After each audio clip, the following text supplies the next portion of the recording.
السلام علیکم دوستو۔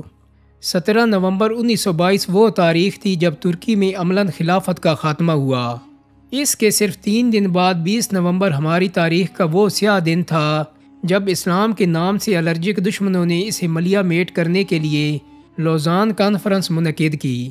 معزول کیا جانے والا خلیفہ وحید الدین ترکی کا آخری با اختیار خلیفہ تھا۔ جولائی 1918 میں جب وہ مسند خلافت پر بیٹھا تو اس کی عمر 59 سال ہو چکی تھی۔ اس وقت جنگ عظیم اول کے آخری لمحات تھے۔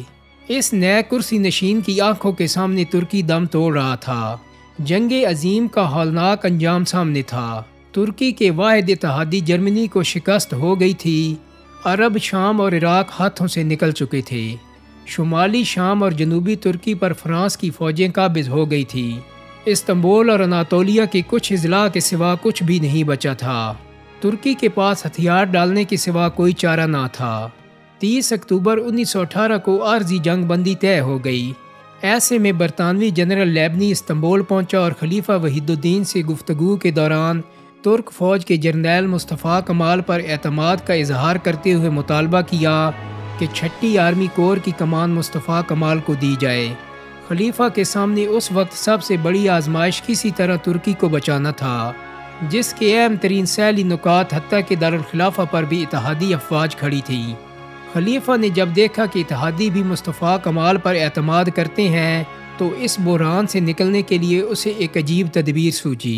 اس نے سوچا کہ وہ خود وقت گزاری کے لیے یورپی طاقتوں کے مطالبات مانتا رہے تاکہ منصب خلافت ہاتھ سے نہ جائے، مگر دوسری طرف مصطفیٰ کمال سے خفیہ طور پر یہ طے کر لے کہ وہ ترکی کے آزاد علاقے میں جا کر خلیفہ کے خلاف نمائشی بغاوت کر دے، چونکہ اس طرح قائم ہونے والی باغی حکومت کا یورپی اتحاد سے کوئی معاہدہ نہیں ہوگا، اس لیے وہ ایک آزاد ترکی کے لیے جدوجہد کر سکے گی۔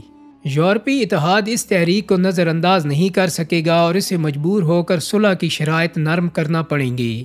چنانچہ خلیفہ نے مصطفیٰ کمال پر بھروسہ کرتے ہوئے اسے یہ مہم سونپ دی اور اس کے ذمہ لگایا کہ اناطولیہ میں جا کر ایک باغیانہ تحریک کھڑی کرے جو مغربی طاقتوں سے صلح کو مسترد کر کے اپنی سرزمین کی مکمل آزادی کا مطالبہ کرے۔ مصطفیٰ کمال نے اس ذمہ داری کو نہایت مسرت کے ساتھ قبول کیا، کیونکہ جس کامیابی کے وہ خواب دیکھا کرتا تھا اس کی چابی خلیفہ نے اس کے ہاتھ میں تھما دی تھی۔ وہ خلیفہ کا خفیہ لائے عمل لے کر اناطولیہ پہنچ گیا۔ اس دوران یونان نے ترک علاقے ازمیر پر قبضہ کر لیا۔ یہ اطلاع ملتے ہی کمال نے ترک جوانوں کو جمع کر کے ایک قرارداد پاس کرتے ہوئے اعلان کیا کہ ترک عوام غیر ملکی تسلط برداشت نہیں کریں گے۔ مغربی طاقتوں سے یہ حقیقت مخفی نہ رہی کہ مصطفیٰ کمال کو خلیفہ نے کس مقصد کے لیے اناطولیہ بھیجا ہے۔ انہوں نے ایسا عجیب کھیل کھیلا کہ خلیفہ کی چال الٹی پڑ گئی۔ اس سلسلے میں برطانیہ نے یہ حکمت عملی طے کی کہ مصطفیٰ کمال کو حقیقتاً باغی بنا دیا جائے اور اس بغاوت کو کامیاب کرنے کے لیے ایسے اقدامات کیے جائیں جن سے خلیفہ کی اتحادیوں کے سامنے عاجزی و بے بسی ظاہر ہو، جبکہ یورپی طاقتوں کی طرف سے مصطفیٰ کمال کی مخالفت کی جائے تاکہ کمال کی جرأت و بصالت کا تأثر نمایاں ہو جائے۔ چنانچہ یورپی اتحاد نے اناطولیہ میں مصطفیٰ کمال کے تقرر پر ناراضگی کا اظہار کیا اور مطالبہ کیا کہ اس کے اختیار سلب کر کے اسے استنبول واپس بلایا جائے۔ ادھر مصطفیٰ کمال حقیقتاً اس قابل ہو گیا تھا کہ سچ مچ خلیفہ کا تختہ الٹ سکے۔ اس نے قوم کو پیغام دیا کہ عوام پر اور فوج پر یہ فرض ہے کہ وہ سلطنت عثمانیہ عثمانی سلطان اور خلیفہ کے خلاف بغاوت کا پرچم بلند کر دے۔ خلیفہ نے کمال کی گرفتاری کے احکام جاری کیے مگر اس پر قابو پانا اب ناممکن ہو چکا تھا۔ اس طرح ایک ہی وقت میں ایک مملکت میں 2 حکومتیں وجود میں آ گئیں۔ ایک طرف استنبول میں خلیفہ کی حکمرانی تھی اور دوسری طرف انقرہ میں مصطفیٰ کمال کی جمہوری حکومت۔ 16 مارچ 1920 کو برطانوی فوجیں حالات کو سنبھالنے کے عنوان پر استنبول میں داخل ہو گئیں۔ سلطان محمد فاتح کے استنبول فتح کرنے کے بعد پہلی بار ایسا ہوا تھا کہ کوئی غیر ملکی فوج مسلمانوں کے اس دارالخلافہ میں گھسی ہو۔ برطانوی افسران کے دباؤ پر خلیفہ نے ایک نئی حکومتی مجلس تشکیل دی جس نے گھر گھر تلاشی لے کر اور جیل خانوں تک کو کھنگال کر مصطفیٰ کمال پاشا کے حامیوں کو گرفتار کیا۔ برطانیہ نے اس نئی حکومت پر اپنے نگران مقرر کر کے اعلان کرایا کہ لوگ خلیفہ کی اطاعت کریں۔ مگر ان کوششوں کا اس کے سوا کوئی نتیجہ نہ نکلا کہ لوگ خلیفہ کو برطانیہ کا اعلی کار سمجھنے لگے۔ ان میں ترک قومیت کا جذبہ مزید پختہ ہونے لگا اور یہی برطانیہ کا مقصد تھا۔ یہ تاثر عام ہو گیا کہ خلیفہ سامراج کا ایجنٹ ہے جس کے بس میں کچھ بھی نہیں، جبکہ مصطفیٰ کمال یورپ کے خلاف شمشیر بے نیام ہے۔ استنبول اور اس کے مضافات میں نوجوان رضاکاروں کی بھرتی شروع ہو گئی تاکہ اتحادی طاقتوں سے ایک اور جنگ لڑی جا سکے۔ یورپی اتحاد ایک ملک میں قائم ان دونوں حکومتوں کی کارکردگی کو بغور دیکھ رہا تھا کہ ان میں سے کس کا غلبہ ان کے مقاصد کے لیے زیادہ مفید ہو سکتا ہے۔ انہوں نے خلیفہ کو کچھ اختیارات دے دیے جن سے فائدہ اٹھا کر خلیفہ کی فوج نے کردستان پر فوج کشی کی اور اسے دوبارہ ترکی میں شامل کر لیا۔ اس فتح سے خلیفہ کی دھاک دوبارہ بیٹھ گئی اور لوگ کمال کا ساتھ چھوڑ کر خلیفہ کے گرد جمع ہونے لگے۔ اب خلیفہ کی فوج انقرہ کی طرف روانہ ہوئی تاکہ مصطفیٰ کمال کی بغاوت کو کچلا جا سکے، مگر اسی دوران کمال کے حامیوں کو خلیفہ اور یورپی اتحاد کے درمیان معاہدہ سیورے کی تفصیلات کا پتہ چل گیا اور انہوں نے فوری طور پر انہیں نشر کر کے یہ ڈھنڈورا پیٹ دیا کہ خلیفہ نے ترکوں کی آزادی کا سودا کر دیا ہے۔ اس سے پانسا یکدم پلٹ گیا۔ عوام اور فوج کی پوری حمایت کمال کے ساتھ ہو گئی۔ دوستو، سوال یہ ہے کہ آخر معاہدہ سیورے کیا تھا؟ اس کی تشہیر ہوتے ہی خلیفہ کو غدار کیوں تصور کر لیا گیا؟ ہوا یہ تھا کہ اتحادی خلیفہ پر دباؤ ڈال رہے تھے کہ وہ ان کی من پسند شرائط پر صلح کر لے، ورنہ اتحادی فوجیں خلافت کا خاتمہ کر دیں گی۔ مجبور ہو کر خلیفہ کے نمائندوں نے 10 اگست 1920 کو معاہدہ سیورے کو قبول کرنے پر آمادگی ظاہر کر دی، جس میں کہا گیا تھا کہ استنبول کے سوا ترکی کے باقی تمام علاقے اتحادیوں کے قبضے میں دے دیے جائیں۔ ازمیر اور اس کے آس پاس کے 5 اضلاع 5 سال تک یونان کے قبضے میں رہیں۔ ترکی ان تمام مقبوضات سے باضابطہ طور پر دستبرداری کا اعلان کرے جو عالمی جنگ میں اس سے الگ ہوئے ہیں۔ معاہدے کو خلیفہ کی منظوری کے بغیر قانونی حیثیت نہیں مل سکتی تھی۔ خلیفہ غور و فکر کے بہانے اس پر دستخط کرنے کو ملتوی کرتا رہا، یوں اس نے معاہدے کی توثیق کی نوبت نہیں آنے دی۔ معاہدہ سیورے کے مندرجات مصطفیٰ کمال تک پہنچ گئے، جنہیں شائع کر کے اس نے حالات کا رخ بدل دیا، اور اس میں کوئی شک نہیں کہ معاہدے کی نقل برطانوی خفیہ اداروں نے اسے بھیجی تھی۔ ملکی فضا جو خلیفہ کے ساتھ ہو چکی تھی، اب یکدم خلیفہ کے مخالف اور انقرہ حکومت کی حمایت میں ہو گئی، جس کی وجہ سے انقرہ پر خلیفہ کی وفادار فوج کا حملہ ناکام ہو گیا۔ دوستو، یہاں ہمیں یہ ضرور سوچنا چاہیے کہ اگر واقعہ خلیفہ انگریزوں سے ملا ہوا تھا اور مصطفیٰ کمال ہی انگریزوں کا اصل مد مقابل تھا، تو برطانوی فوجوں نے انقرہ کی جگہ استنبول پر قبضہ کیوں ضروری سمجھا؟ مصطفیٰ کمال کو انہوں نے آزاد کیوں چھوڑے رکھا؟ مصطفیٰ کمال اگر برطانیہ کا مورا نہیں تھا تو اس نے انگریزوں کے خلاف کوئی کارروائی کیوں نہ کی؟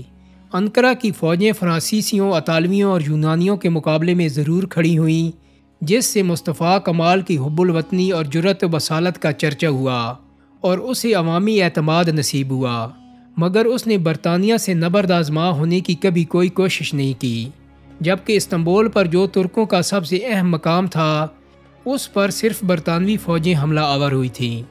کمال نے وہاں حملہ کر کے انگریزوں کو بے دخل کیوں نہ کیا؟ اور اگر وہ سلطنت عثمانیہ کا مخلص تھا تو خلیفہ کو برطانیہ کے تصرف سے نکالنا بھی اس کی ذمہ داری تھی، کیونکہ قوم اور فوج اس کے ساتھ ہو چکی تھی، مگر اس نے ایسا کچھ بھی نہ کیا۔ آخر کیوں؟ یہ سوال بھی سامنے ہے کہ اگر اتحادی طاقتیں چاہتی تو کمال سے نجات حاصل کرنا ان کے لیے کوئی مشکل نہ تھا، وہ اس کا سر شروع ہی میں کچلنے کے لیے متحرک کیوں نہ ہوئیں؟ اس صورتحال سے صاف پتہ چلتا ہے کہ عالمی طاقتیں مصطفیٰ کمال کے ہاتھوں خلافت کو ختم کرانے کے لیے اسے ایک زبردست لیڈر کی حیثیت دلوانے میں دلچسپی لے رہی تھیں۔ اتحادی خصوصاً برطانیہ حالات کو اپنے رخ پر لے جانے میں کامیاب تھے۔ کمال کی مقبولیت اور عروج سے انہیں ذرا برابر نقصان نہ ہوا، بلکہ ان کے مطالب کی راہ آسان ہو گئی۔ آخر برطانیہ نے فروری 1921 میں معاہدہ سیورے پر نظر ثانی کے لیے لندن میں ایک کانفرنس طلب کی اور استنبول و انقرہ دونوں حکومتوں کے نمائندوں کو اس میں طلب کیا۔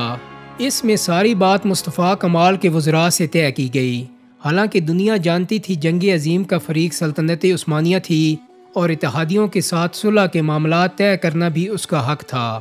اس کانفرنس میں مصطفیٰ کمال فرانس کے حق میں شمالی شام سے دستبرداری پر آمادہ ہو گیا۔ جواب میں فرانس نے انقرہ حکومت کو تسلیم کر لیا۔ کمال نے مشرقی سرحدی علاقے پر روس کا حق بھی مان لیا۔ جواباً روس نے بھی جدید ترک حکومت کو تسلیم کرنے کا اعلان کر دیا۔ یوں کمال نے عالمی سطح پر ایک قانونی حکمران کی حیثیت حاصل کر لی، جبکہ استنبول کے خلیفہ کی ساکھ مزید گرا دی۔ عالمی طاقتوں سے معاملات طے کرنے کے بعد صرف یونان سے ازمیر کے مسئلے پر تنازع باقی رہ گیا تھا۔ یہ واحد یورپی ملک تھا جس سے مصطفیٰ کمال نے مذاکرات کی جگہ طاقت سے مسئلہ طے کرنے کا فیصلہ کیا۔ اگر دیکھا جائے تو یہ اتنا مشکل بھی نہ تھا، کیونکہ یونان ایک چھوٹی طاقت تھا جو عالمی جنگ میں بھی اتحادیوں کی مدد ہی سے کچھ کامیابیاں حاصل کر پایا تھا۔ دوستو، اب ہم یونان سے مصطفیٰ کمال کی لڑائی کا احوال پیش کرتے ہیں، جس کی بنیاد پر ملت کے اس غدار کو ایک عظیم فوجی جرنیل، ایک فاتح اور قومی نجات دہندہ کے طور پر پیش کیا جاتا ہے۔ برطانوی خفیہ ایجنسیوں اور یہودی ذرائع ابلاغ نے اس نمائشی جنگ کے دوران مصطفیٰ کمال پاشا کی شجاعت و بصالت کا سور اس زور سے پھونکا کہ دنیا بھر کے محکوم مسلمان اس نئے چہرے کو اپنا نجات دہندہ سمجھنے لگے۔ لندن اور امریکہ کے اخبارات سے لے کر برصغیر کے مسلم اخبارات، ہر جگہ غازی مصطفیٰ کا ڈنکا بجنے لگا۔ عرب شاعر احمد شوقی نے اپنے شعر آفاق قصیدے میں مصطفیٰ کمال کو خالد بن ولید اور سلطان صلاح الدین ایوبی کے ہم پلہ قرار دے دیا۔ پوری دنیا کے مسلمان 1.5-2 صدیوں سے شکست در شکست کے مناظر دیکھ رہے تھے، اور اس وقت افغانستان اور ترکی کے سوا دنیا میں کوئی آزاد اسلامی مملکت نہیں بچی تھی۔ غلامی کی ذلت میں لپٹے ہوئے ان مسلمانوں نے مصطفیٰ کمال پاشا کو ایک ایسے جری قائد کے طور پر دیکھا جو خلافت کی شان و شوکت کو دوبارہ قائم کرنے کی تگ و دو کر رہا ہو، جبکہ خلیفہ وحید الدین کو وہ ایک بزدل اور نااہل شخص سمجھنے لگے تھے۔ حالانکہ خود کو عطا ترک سے معصوم کرنے والے اس بطل حریت کے نامہ اعمال میں کوئی ایک بھی ایسا کارنامہ نہیں ہے جس پر اسلامی تاریخ فخر کر سکے۔ اسے جہاں بھی بھیجا گیا وہاں یہ کوئی نہ کوئی عجیب گل کھلا کر لوٹا۔ یہ الگ بات ہے کہ ان حقائق کو صہیونی لابی نے چھپا دیا۔ دوستو، امید کرتا ہوں کہ میری آج کی ویڈیو آپ کو پسند آئی ہوگی۔ اگر ویڈیو اچھی لگی ہے تو اس کو لائک اور شیئر کر دیں۔ میرے چینل کو سبسکرائب کرنے کے ساتھ ساتھ بیل آئیکن کو بھی کلک کر دیں تاکہ آپ کو میری آنے والی مزید ویڈیوز کے نوٹیفیکیشن ملتے رہیں۔ بہت جلد ہی ایک نئی ویڈیو کے ساتھ ملاقات ہوگی۔ اپنا بہت سارا خیال رکھیے گا۔ اللہ حافظ۔